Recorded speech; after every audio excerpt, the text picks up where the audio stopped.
1913 to 2013, a history of the Connecticut State Parks Centennial. 100 years ago, Connecticut was a vastly different place. The 1910 census reported Connecticut's population at just over 1 million. By 1913, it had grown by 7.2%, or 85,000 people, to 1.2 million people. Life expectancy for women was 55 years, 50 years for men, and the average annual income was $745. By today's standards, the change in your pocket would have had some major purchasing power. First-class stamps cost 2 cents, a loaf of bread cost 6 cents, 10 pounds of potatoes 16 cents, and a dozen eggs 26 cents. Increasingly, this growing population was concentrated in the cities. Since the 1860s, city parks were growing in popularity across the state. But many people needed a break from these cities, especially in the hot summer months. In 1913, trolley track had grown to its greatest extent in Connecticut with 1,118 miles of track in service. This compares with 329 miles of interstate today. In 1911, the state of Connecticut received a gift of land atop Mount Tom in Washington, Connecticut, specifically for use as a state park. Unfortunately, though our 3 neighboring states had park properties already, Connecticut did not. As a result, the land was assigned to the existing State Forest Commission. That gift gave impetus to a growing movement. As a result, Governor Baldwin assigned a temporary state park commission. This commission's task was to provide a park feasibility report to the General Assembly. Once the General Assembly received that report in the spring of 1913, they committed to creating a permanent state park commission. The act that created it was Chapter 230 of the Public Acts of 1913, stating that the governor shall appoint 6 persons who shall constitute a board to be known as the State Park Commission. The members of this commission shall hold office beginning with the first day of September 1913. And on September 29th, the State Park Commission held its first meeting at the New Haven County Courthouse. The original 6-member commission voted General Edward Bradley, whom it held in the highest esteem, as its first chair. He was joined by John Calhoun, John Fox, Edward Wilkins, Lucius Robinson, and Herman Chapman.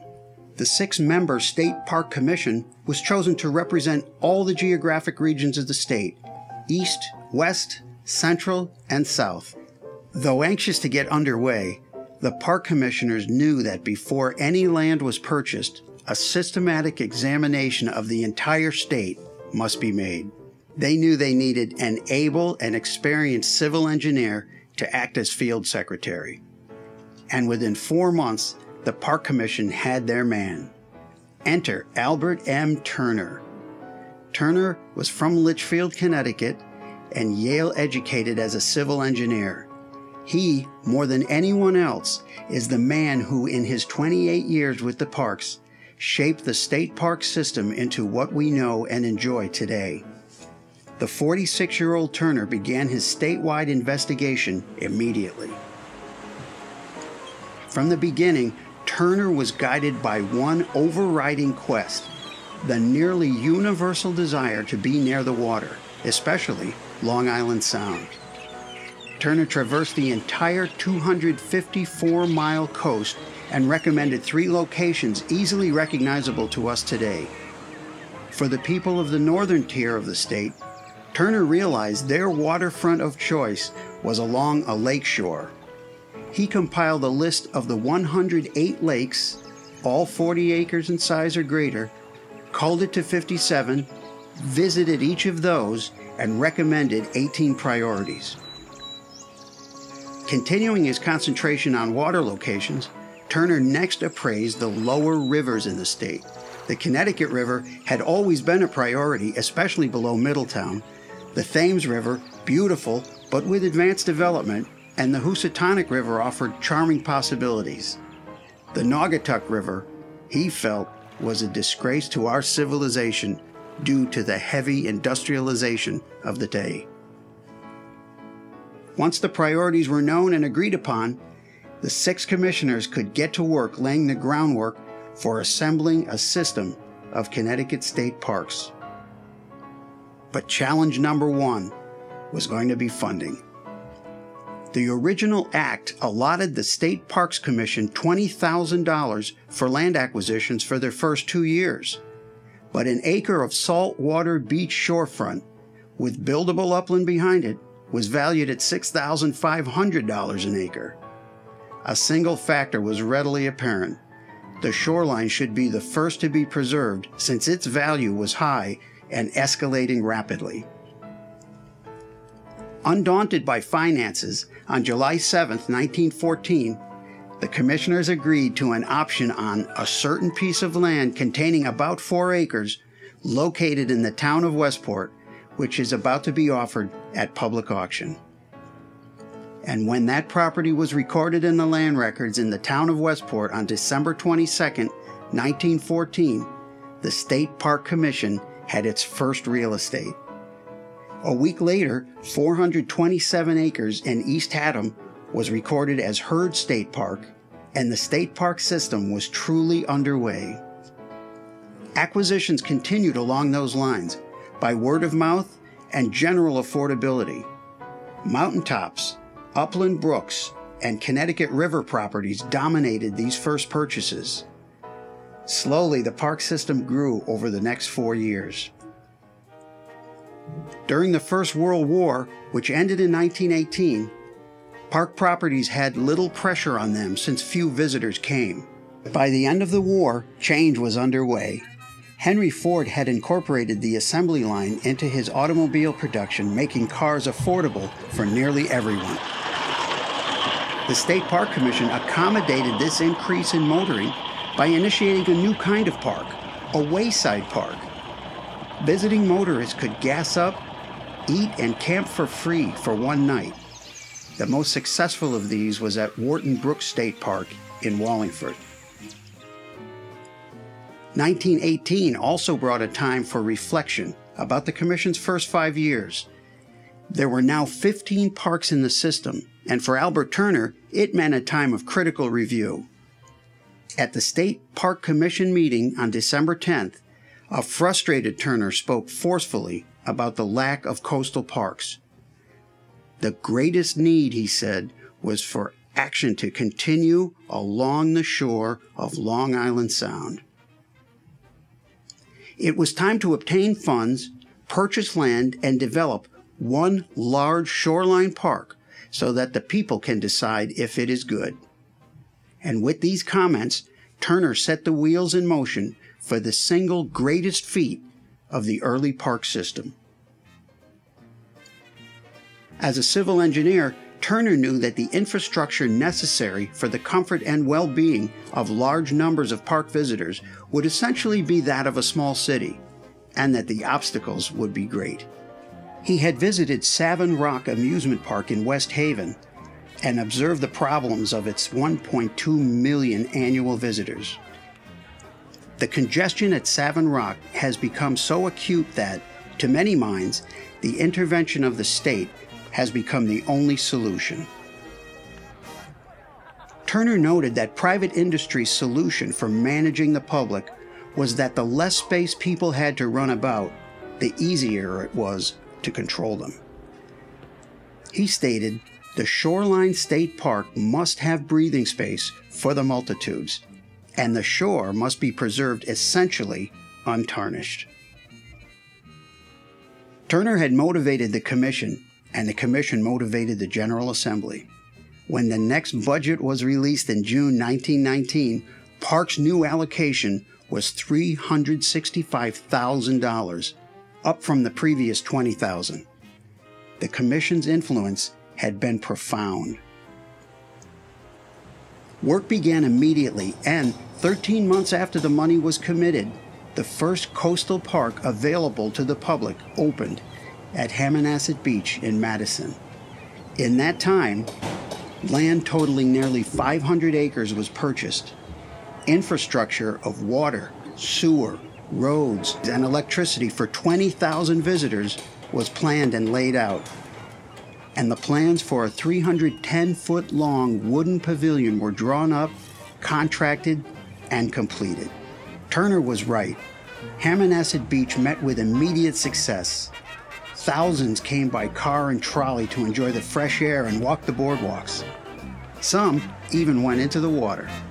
And when the food service in the new pavilion proved to be too small, the commissioners had a new structure built, the clam shed. It became the park eatery for literally thousands of visitors and home to the park's own cigar, the Hammonasset Beach Perfecto. In 1929, sun-backed bathing suits hit the beaches, a far cry from the conservative beach wear from earlier in the decade. The change proved to be a little too much too soon. With complaints arriving from parents, the commission slowed the arrival with prohibitive signs, but within 2 or 3 years, the furor had died down. When Hammonasset Beach State Park opened in 1920, it set the tone for the entire decade. 17 new additions to the park system during these 10 years brought the total to 38. Notable among these, and thanks to the work of the Sleeping Giant Park Association and purchases by the Park Commission, 878 acres of the Giant were preserved in Hamden, beginning in 1925. But by the end of October 1929, the prosperous decade had come to an end. After the stock market collapsed, money for state parks became extremely limited. But this created opportunities to add new properties to the park system for less money than the previous decade. The old fish factory situated along the shore in East Lyme was purchased in June of 1931 for $55,000, which was $21,000 less than its price just 8 years earlier. State park staff funding became a challenge, and President Roosevelt Works Progress Administration and Civilian Conservation Corps programs helped fill that void. These crews did extensive work in the state parks and forests, and did work that we still benefit from today. Examples include roads and bridges, dams and ponds, campgrounds, shelters, and recreation areas. From 1933 to 1942, 23 CCC camps flourished across the state. And in the winter of 1934, Impressionist artist Harry Leith Ross captured the CCCs at work on state forest lands in Torrington. The work they did that winter created what we know today as Burr Pond State Park. The construction of the pavilion at Rocky Neck State Park was the largest project of the 1930s. Ironworkers, stonemasons, and carpenters all contributed their skills to this remarkable structure which we still enjoy today. Local vacations were the rule during the decade of the Depression. State parks were crowded places. By 1932, parks had reached the 2 million visitor mark. By 1938, park attendance had peaked at 2.8 million.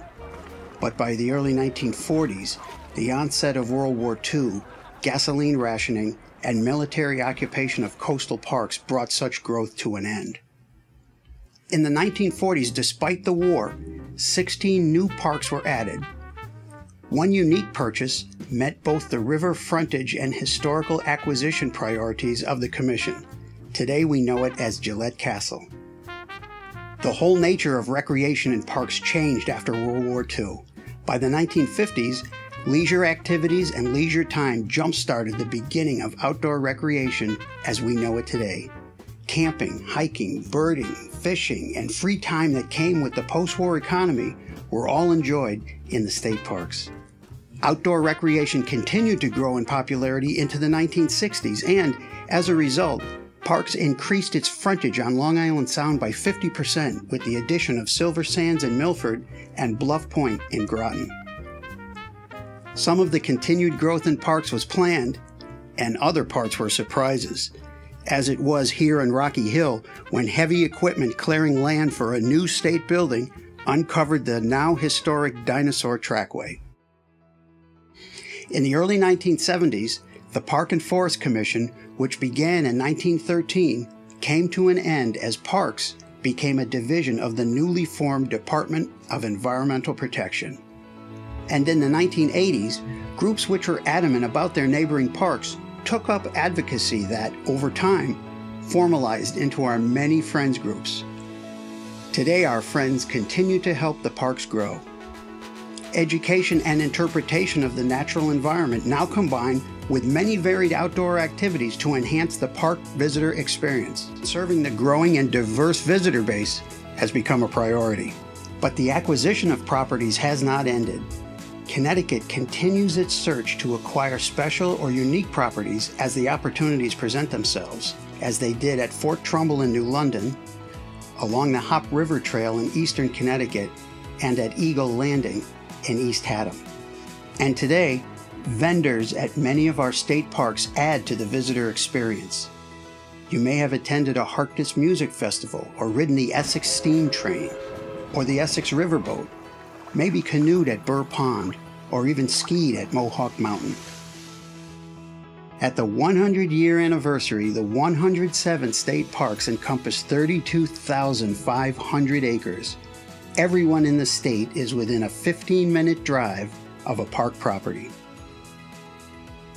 The State Park Centennial brought us the opportunity to commemorate 100 years of state parks as we move into the next century. A mobile app allows visitors to access park maps, trail information, and more on their electronic devices.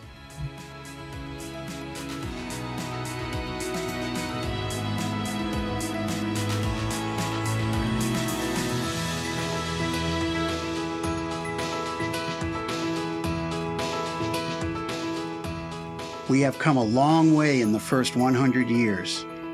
And with 450 million visitors and counting, now it's onward ho to the next 100.